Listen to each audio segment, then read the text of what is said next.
Hello, everybody. Thank you for joining us. My name is Jonah Allen. I'm with the Brooklyn Borough President's Office. We're here to just celebrate this big victory that we won this week, and thank you all for your efforts. On behalf of the seniors throughout the state and the functionally impaired adults who rely on social adult day services. Just a few housekeeping items. We have a somewhat robust speaking order, so we're going to ask you to limit your remarks to a minute and a half, 2 minutes, thereabouts. I am hosting the meeting, so I will unmute folks as they're about to speak, and then remute them once their speaking portion concludes, just to ensure that we're moving through at a good clip. So again, we want to thank you, and without further ado, we're going to turn it over to the Borough President, Eric Adams. Thank you, Jonah, and I really want to thank the men and women part of the senior adult care community. This was an issue that was brought to our attention when the governor's executive order number 202 was instituted and called for the non-essential services and non-essential employees to really be removed from the everyday activities in our city. The pause terminology that was used called for many of the normal services that we are expected to use and utilize every day was actually put on pause. One of the unfortunate byproducts of this executive order was the adult daycare services. And after you reached out to me, many of you on this teleconference, you shared with me the impact of not allowing our seniors to have the daily interaction with the services that you provided. It was unfortunate that part of the conversation that we hear every day about coronavirus ignores the impact of when one has isolation and the failure to check on our seniors. We have a large number of individuals who have expired because of coronavirus, where they remained in their households for several days unchecked. No one communicated with them. No one identified if they were in need of medicine. No one checked on their overall mental and physical health. Many went without food or any type of human interaction at all. Social adult daycares fills that gap. What the former methodology called for was for individuals to come inside an actual facility. We knew that you could still provide the service that you were providing without someone physically in the facility. After speaking with representatives from the various organizations, you came up with a smart approach similar to what the hospitals are using and what we called for weeks ago, to use telemedicine and also to use telecommunication. The New York State Department of Health heard our call and they instituted changes that clearly told the insurance companies that the use of telemedicine and the use of telecommunication will allow us to help the social adult daycare program. And now the providers can use a telehealth platform to assist those who are in need, not only seniors, but those who are considered functionally impaired adults. This is a huge victory, but the victory will not be successful if we don't get that information out to the large number of seniors who thought that they could no longer utilize the senior adult daycare program. That's why it is important that we hold this press conference to allow the press to assist us and allowing seniors to know that this service is now available. And I see every day what the senior adult daycare community has done and will continue to do. It is important that while we look at our response to coronavirus, We must look at the physical response to ensure the stabilization of the health of seniors, which is our most vulnerable population, particularly with those with pre-existing conditions. But we must also look at their mental stability that can have a long-time effect and a long-time impact. This change by the State Department of Health addresses that with those who were participating in the senior adult daycare program, and we're happy for this enormous victory. We thank the governor's office. We thank all of the advocates that have come together to ensure that this victory was able to be concretized by the writings from the New York State Department of Health. And we want to see that this is expedited as soon as possible to continue to give the services that you have provided in your facilities, but now you can provide using technology such as the one we're using today. Again, thank you, and I will turn it back over to you, Jonah. Thank you, Borough President. We appreciate that. Next, we want to hear from Marie Selfridge from the ACT Care Group. Hi, everybody. How do you do? Good afternoon, everybody. I would like to say thank you, number one, to Eric Adams. Straight from the beginning, we were able to start this initiative, and with a collaboration, I'm the Vice President of the New York Adult Daycare Association, NYSADSA, with a collaboration of my team on NYSADSA, along with a lot of key providers and politicians. We were really able to communicate with each other, the New York State Office of the Aging, the New York State Department of Health, us on the front lines, to create a model that would really succeed in helping to keep people healthy at home. So we're here. I'm the owner of the ACT Care Group, a social day program in Staten Island. My team and I have been meeting tirelessly to create a model that's going to be sustainable for the future. And I thank everybody on this call, my colleagues and people who are champions for getting us to this point. Thank you.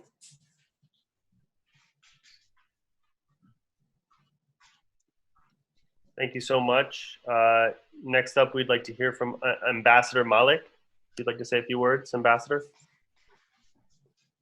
Thank you so much. Good afternoon. First of all, I want to thank God for all this opportunity to us for serving these seniors and those people who deserve our love and care.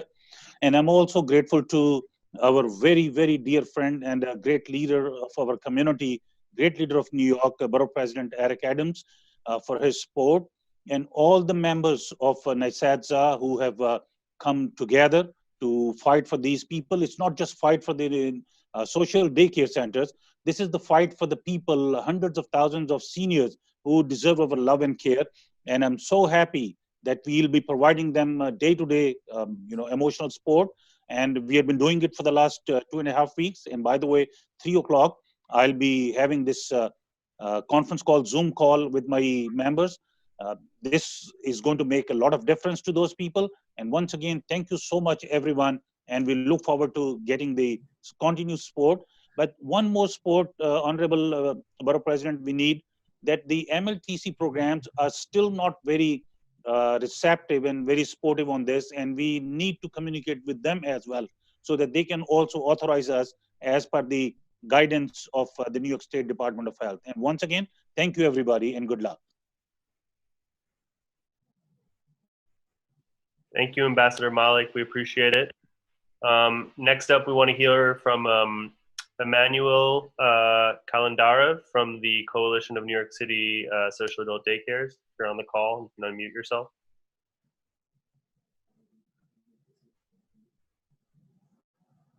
Do we have Emmanuel on the call? Okay.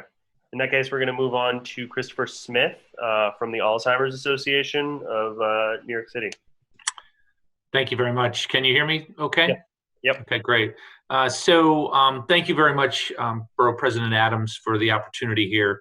The progressive nature of Alzheimer's demands different types of care throughout the stages of the disease. And 31% of people who utilize adult day services nationwide have Alzheimer's or other forms of dementia. In New York State alone, over 400,000 New Yorkers are living with Alzheimer's, and that doesn't include the million caregivers who rely on this organization and others like it. This clarification will help to ensure that those who depend on adult daycare facilities will continue to get the services that they need. Continuity of care is vital for people who live with this disease, and especially in this unprecedented time. I can share that the calls that we've been receiving from families have been very challenging at this time. The interruption in people's day-to-day lives has created quite a bit of havoc, and we've received a number of crisis communications from people, from caregivers. And so a program like this really helps us to and helps the folks that need it the most, both the caregivers as well as the people who live with dementia. It gives them that resource that they desperately need. Thank you again, Borough President Adams, for the opportunity and for your leadership. Thank you, Christopher. We appreciate those words. Next up, we want to hear from Doris Carpe-Diaz from NYSADSA. Oops, sorry. Hi, and thanks for having me on. My take here, I appreciate 1,000 times, Eric, your time and your attention to this matter. I speak for the Latino community. We're in upstate New York in Rockland County.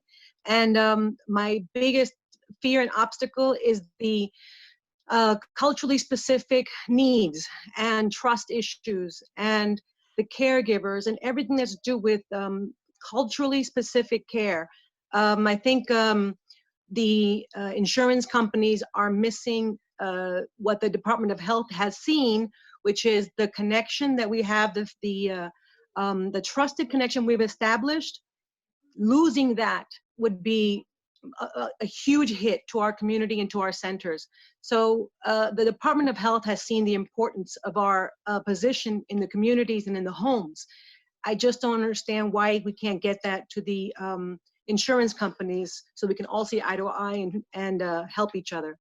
So I'm hoping that someone can bridge this gap, and I appreciate all the help. Thank you, Doris. We appreciate those words.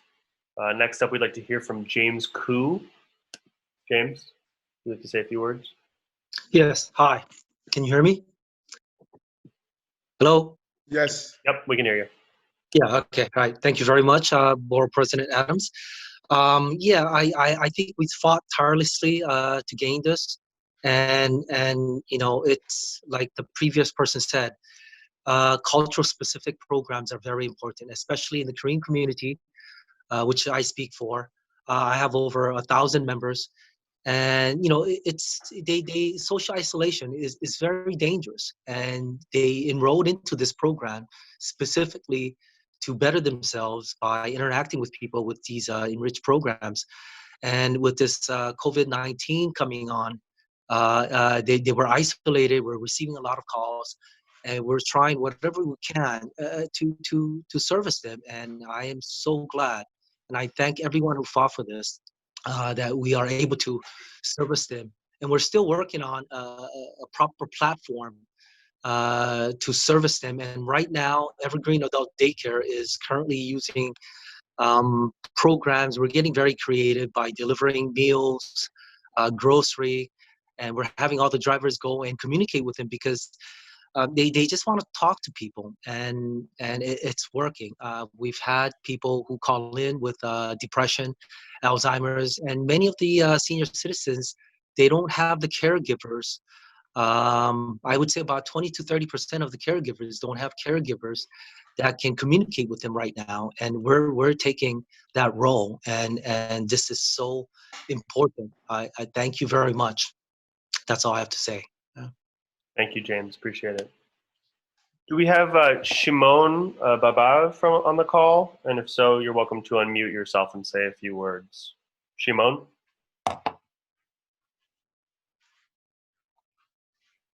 Okay. Hello? Do we have you? Hello. Yes, can you hear me now? Yep. Sorry. Go ahead. Okay, great. Yeah, I just want to thank you, Borough President Adams, and your entire team. You know, you guys had the foresight then for telemedicine and telecare, and you really helped many people receive these services through your efforts and working with the state for guidance that was really necessary. So we just want to thank you. We're working on fumes right now. There's a shortage of staff. There's a shortage of supply and products to keep our staff safe. And, this is a major, major reassurance so that we can continue to provide service and access to all of our mutual members and participants of our programs. And like Ambassador Malik had mentioned, we want to make sure that our insurance payers and the health plans roll out this new guidance safely and alongside with us. And we're more than happy to help. This is very new to everybody. But again, this is not new for us. We've been working towards telemedicine. We see the future. I just want to thank you for your efforts again, and we hope that you continue to work with us and the health plans to, provide a mutually safe service and access to everybody that needs it right now. They are socially isolated. Everybody is correct on this call. It's really, really a shame what we're seeing, and we feel like we're really making a difference, and you're helping us to do that. You're untying our hands to do more and more, and this is what's necessary right now. So thank you so much, and we hope to do more great work with you guys. Thank you. All right, with that, we do appreciate everyone's time. We did get a question in the email from someone who was not able to join the call, but if someone from NYSADSA would like to speak to this question, the reporter is curious to know what exactly the initial sort of confusion was regarding guidance around social adult daycares, and why did the Department of Health change course? So if someone from NYSADSA wants to take that. Yeah, go ahead. Anne-Marie. Hi. So as it stands now, social adult daycare is not considered a primary service for healthcare delivery. So we really are at the bottom of the provider relations where people look to utilize us. So it took a while to get through the chain of command when the Department of Health is dealing, of course, with a massive health crisis and hospitals and doctors and so many people that demanded their attention. So it's nothing short of amazing that combining with NYSADSA, combining with Eric Adams' office and the people on this call, and of course, all the providers downstate and upstate alike, to really communicate with each other, to know how we were going to deliver this service, what the goals that we wanted to achieve for our members were, translating that information to the New York State Office of the Aging, the New York State Department of Health, to the politicians that work together, so that we can clearly let the whole industry know what we're able to deliver for our participants, and with clear policies and procedures, a clear plan, along with communication, we were able to streamline our vision and what we are going to provide for our participants now, and then as providers in the future. So it boiled down to being very, very organized, working together in a teamwork effort, all people involved, all organizations involved, and just moving forward with the intent of helping to relieve the pressure of the hospitals and keeping our people safe at home as possible. Thank you. Yvonne, you wanted to add to that a little bit? Yes, I just wanted to say that I don't think that it was that the Department of Health changed course, because the 1135 waiver always allowed us to do this. It was really just giving out the guidance just very clearly, because social daycare is actually regulated under the Department of Aging, not the Department of Health. So like Anne-Marie said, it was really just getting everybody to work together.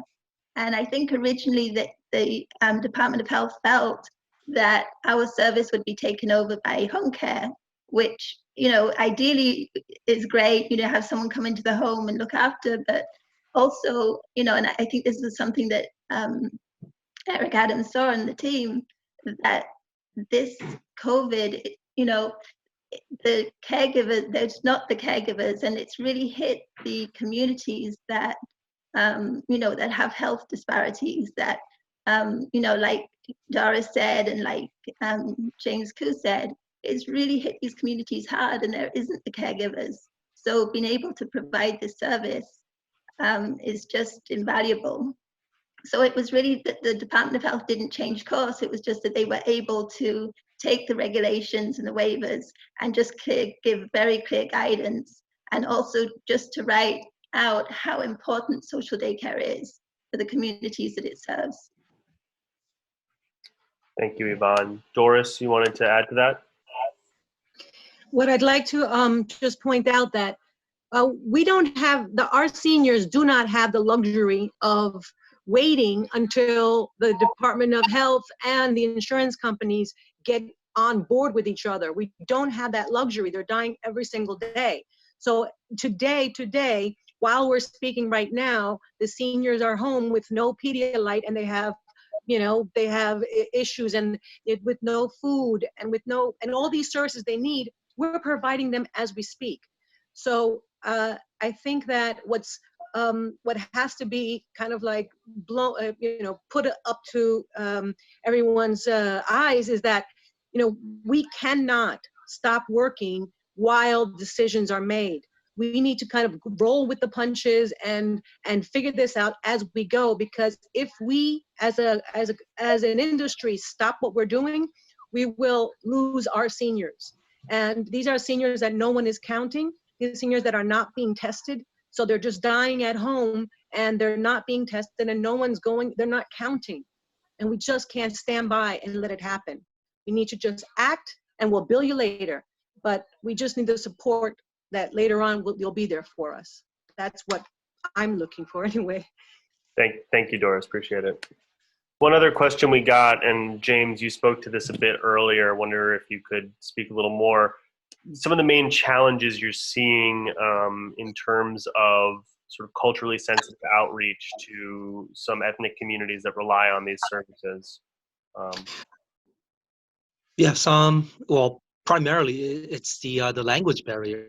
I don't think most of the senior citizens, our members, don't understand. They don't even know what a daycare center is. All they know is that it's a microcosm of a culture they know, and we're second family to them, and they trust us. And you can't have, you know, MLTC companies just calling them with a language line and trying to communicate and do a wellness check. They don't even answer those phone calls, and it's so important that, I mean, the social daycare centers are not just centers. What's important is not the food that they receive or the programs, but I think the primary focus should be interaction. They're isolated, they have depression, Alzheimer's. Most of the senior citizens are very ill, and they come to the center to interact. That's very, very important. I mean, social isolation, time and time again, proves that it's dangerous, it kills, and it's comparable to that of smoking, the mortality rate. And while this was going on, I mean, I was very confident that somehow we're going to get through, and we just kept calling them, interacting with them.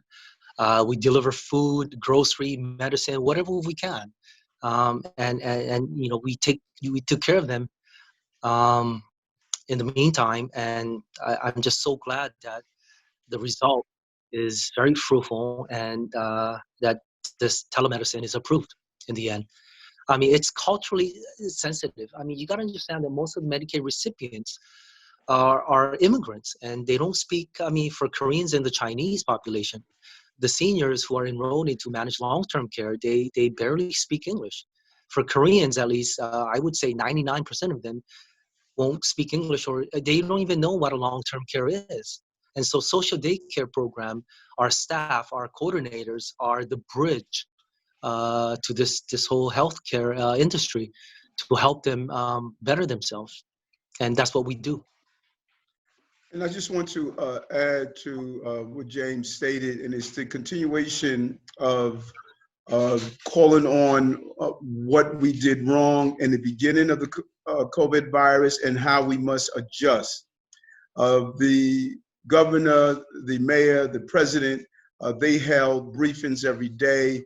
They shared information, but for the most part, they were talking in an English echo chamber. They did not speak to the diversity of this city. And when you look at the faces of the men and women who are not only on this screen, but a part of the adult daycare services, they are providing services in the various immigrant groups in the city, and how they're able to speak and communicate and translate information to them is unique to what we saw from the various executive branches of government. I tune into the briefings. I get up in the morning and read my papers. But when you go to the various groups that are here, they have a different flow of information and a different source of information. And there was a complete void of that flow of information.